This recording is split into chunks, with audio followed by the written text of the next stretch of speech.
even though there were moments when I was scared thinking it was beside me. By the time I had been left at the main temple for a month, S-teacher came. "Oh, you seem to have improved a lot." "Yes, thanks to you, S-teacher. Have you seen it since then?" "No, not even once. Maybe it has achieved nirvana or went somewhere else. This is the main temple after all." "That's not the case." My face tightened. "Oh, I'm sorry. That'll scare you again. But T-kun, there are so many people here suffering. It's our job to help as many of them as possible." I think S-teacher's words included it. "T-kun, stay here a little longer and study. It's a good opportunity." I followed S-teacher's words. I was still haunted by what happened and wanted to stay here. Besides, even though the day goes by quickly, I like the feeling of time flowing slowly. This may sound contradictory. Like this, I ended up staying for 3 months. S-teacher didn't show up here since she came 2 months ago. I was anxious without S-teacher's words. But, sadly, I was feeling unsatisfied being isolated from the noisy world I used to live in for as long as 3 months. Finally, the life at the main temple was coming to an end when S-teacher came for the first time in 2 months. I got ready, thanked everyone I had taken care of one by one, and was about to go home with S-teacher. But I realized that S-teacher, who was supposed to be next to me, was gone. Where is she? I looked back and she was a little behind. Did I walk too fast? When I went back, she said with a gentle face, "Kun, why don't you stay here?" I was a little happy to feel that S-teacher had acknowledged me. "No, I can't do like the people here. I truly think everyone is amazing. I can't imitate that." When I answered with embarrassment, she said, "It's not about that. You're not supposed to go home, because it is still here." My face tightened again. Eventually, I was able to leave the main temple 2 months later. I ended up staying for a total of 5 months. I probably won't have anyone else take care of my life for such a long time, even if they're my family. S-teacher told me, "I suppose you'll be okay now, but for a while, come once a month." I don't know if it disappeared or if it's hiding. My life at the main temple ended, and I was finally able to return to normal. My mother had taken care of the process to leave the apartment I was renting, and my belongings were brought to my parents' house. When I opened the apartment room, there was a smell of something being smoked, and a small bug was gathered around the middle of the floor. She was too scared and came home without doing anything that day. The next day, she sighed and opened the door again. The smell was still there, but the bug seemed to have disappeared. I'm sorry for my mother, but I'm glad I didn't have to see it. When I returned home and looked at my mobile phone for the first time in about half a year, I didn't care until then. I had a tremendous number of incoming calls and emails. Among them, Ken had the most. The email said that he was guilty of his own fault and that he had communication about apology, what to do, etc. I heard from my mother that Ken came to my house. On the second night after I returned, I called Ken. The phone was noisy. I couldn't understand what Ken was saying because he was not clear. He was having a party. Anyway, I cut the call and sent him a message saying, "I will kill you." After all, the public is the public. The next day, I received an email from Ken asking if he could have some time to apologize. I guess he didn't call because he was awkward. In the evening, Ken came to my house. He must have regretted and reflected a lot to come a long way. Of course, the main reason was that I hated going out at night. As soon as I opened the door and saw Ken, I hit him twice. One was to relieve his guilt, and the other was for the sin of going to a party and frustrating me. Sometimes it's more refreshing to be hit than to be forgiven in words. Well, the second one is my personal anger. I detailed everything to Ken, and we both spent the night alternating between fear and excitement. Looking back, it was just a normal day. As for Ken, I got to hear what happened after that night. That night, the forest was clearly behaving strangely when I ran away. Ken, who was in the car with his friends, could immediately tell something was off. But Lynn, who jumped in the back seat, was so frantic that he had no choice but to get the car out. I didn't know what would happen if I resisted or dawdled. Ken's words illustrated the situation.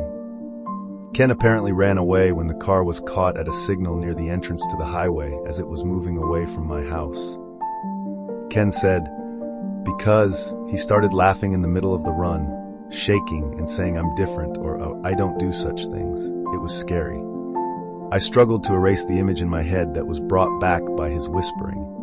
The reason he didn't return to my house was simply because he was too scared. Since he apologized saying, "I'm sorry for being a coward," I forgave him. I would have done the same if I were Ken. After that, no one knows what happened to Lynn. Ken, understandably frustrated with this episode, seems to have questioned the friend who introduced him to Lynn. In the end, Lynn was a hopeless guy who couldn't even become a fraudster, and was introduced with a light-hearted desire to earn some pocket money. According to Ken, I beat him up properly, so please forgive me. Still, it was shocking that the information that led to this situation was from me, so I mobilized all the connections I could. But no one around me had involved themselves or had information about such a thing, so there was only information on a maybe or might be level. So all I could say was, there might be a number of conditions, and if they happen to coincide, it might happen. After that, I obeyed S-Sensei's instructions and visited her once a month. Every month for the first year, and once every 3 months for the next year. Ken also started to visit my house more often, whether it was to apologize to me or just for no reason, and he always contacted me when I was going to and coming back from Sensei's place. 2 years after seeing them, S-Sensei told me, "It doesn't seem like you need to worry anymore, Kun. You should just show your face from time to time, but don't do anything strange." I don't know if it's really over. S-Sensei passed away 3 months after that. I wish I could have learned more from the respectable S-Sensei. But for now, I want to believe it's over. 2 months have passed since S-Sensei's funeral. The loneliness and loss of a loved one began to fade, and I returned to my normal life. I sometimes remember those days in the gaps of my busy everyday life. I'm so far removed from my daily life that I sometimes don't know if what happened really happened. There's no need to tell this story to anyone. No need to discuss it. I just live every day with all my might. The receipt of a letter from my grandmother was part of my very ordinary daily life.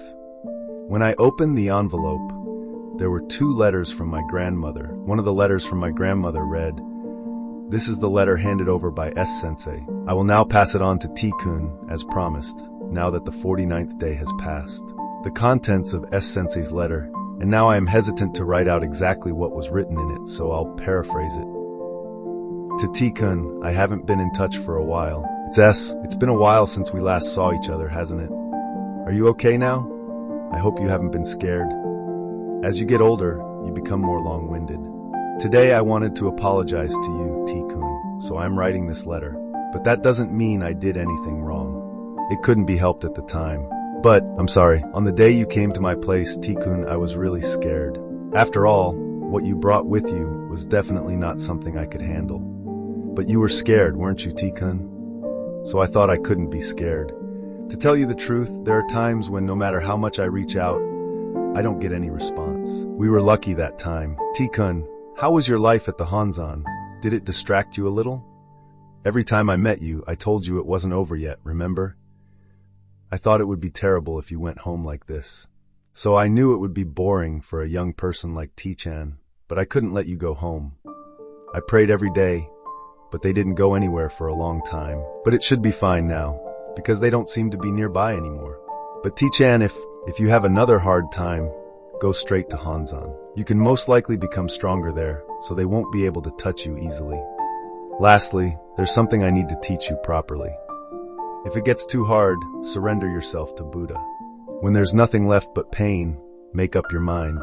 It's not that I want T-chan to die, but if it's not over yet, it means that T-chan's suffering time won't end.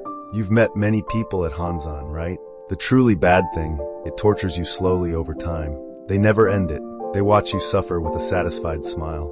It's frustrating, but there are times when our power can't reach and we can't do anything, even if we see you suffering in front of us. We want to help those people, but there are many things we can't do. I wanted to save T-chan at least, so I did everything I could, but I'm not confident.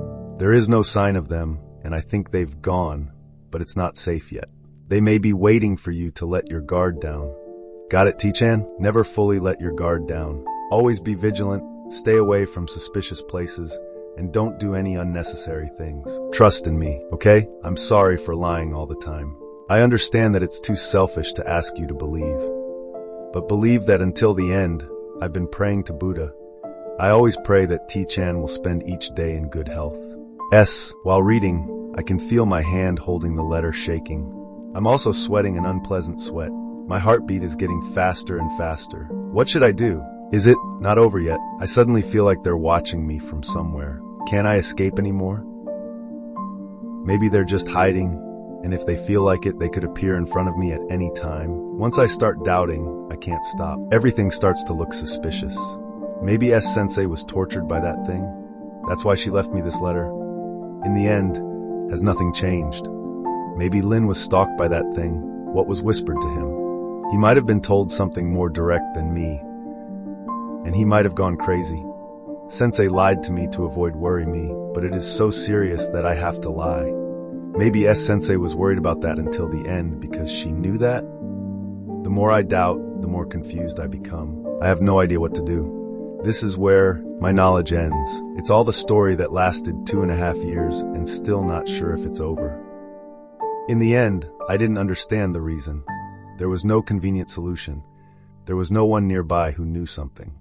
Whether it was brought about by knowledge from somewhere uncertain, or if it had some causality, I can't understand it at all. It seems like coincidence, but it's too tough for just a coincidence. Have I really committed a sin that is worth suffering this much? I haven't, right?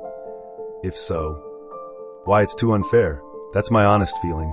If there's something I can say, it's this. If someone is possessed, targeted, or stalked, it's really serious. Never let your guard down until someone says it's over. And, sorry to say this at the very end, but there's something I need to apologize for. There are several small lies in this story. This was meant to make it somewhat easier to understand, and because there are some things I don't know, I hope you can overlook this. Probably there are many parts that don't make sense. Please accept my apologies together with this. But that's not what I want to apologize for. At the fundamental part of the story, I'm lying.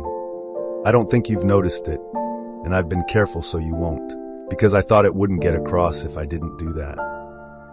You may feel some contradictions. You may be disappointed, but I wanted someone to know this story. I am Ken. It's too late to regret, but I can't help but do so.